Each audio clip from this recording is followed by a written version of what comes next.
I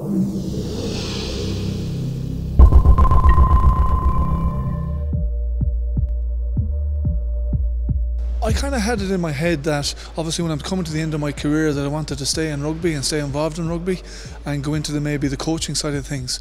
But I suppose with the advent of professionalism, a lot of people don't actually think about what they're going to do post rugby.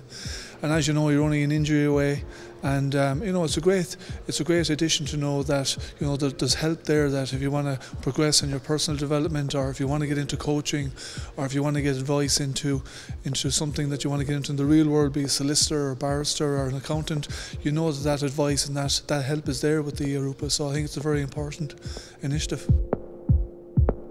No matter what you do or whatever walk of life you decide to go in, what career you'd like to follow up afterwards, I think there is a transitional period, and I think what the alumni project is trying to do is trying to put in steps for that transitional period, and that is important. It's a difficult time in a lot of players' lives. It's a completely different environment to go out from the protected, closeted world of professional rugby into the real world, and anything that helps players manage that process better is, I think, is a good thing.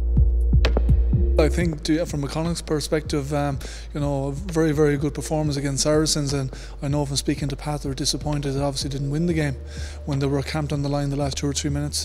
Thankfully they backed it up with a very convincing win against Zebra, but in saying that, going to the RDS against Leinster, who've had 2 terrific victories themselves, it's going to be a daunting game. It always is, but at least Connacht are going there with confidence. So depending on what teams are selected, but it's going to be a difficult task. But I think Leinster in the RDS are going to be difficult, but we're going there with confidence and something to play for.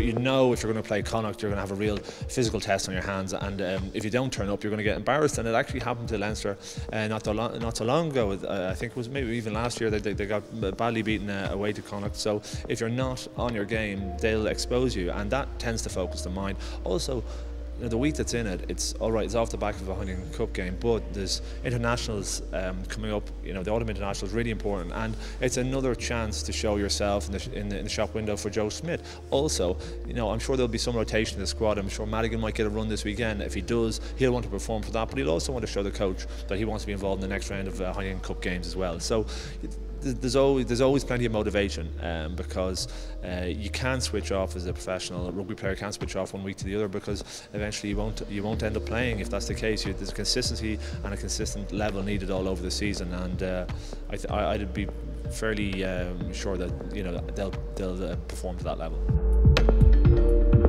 Yeah, I suppose everybody is anticipating what Joe's going to do, and very excited about what Joe's going to bring to the national setup. So but there are 3 stern tests against Samoa, Australia, and then finish with the All Blacks. So 3 tough tests for the Irish team, 3 tough tests for Joe. But I think there'll be bruising physical encounters, but we all look forward to them and see what comes out of it.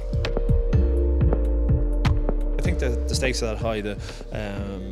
Joe Smith is a new coach, so he hasn't got any past favourites. He'll be picking on who he thinks is performing this season. He doesn't have to have any loyalty to anyone. He picks exactly who he wants, and without any justification whatsoever. So if you have a shocker the week before they start going into the heavy games against Samoa, Australia, New Zealand, then you find yourself out of the squad. So although you keep one eye on it, and for that reason you might be performing a little bit better.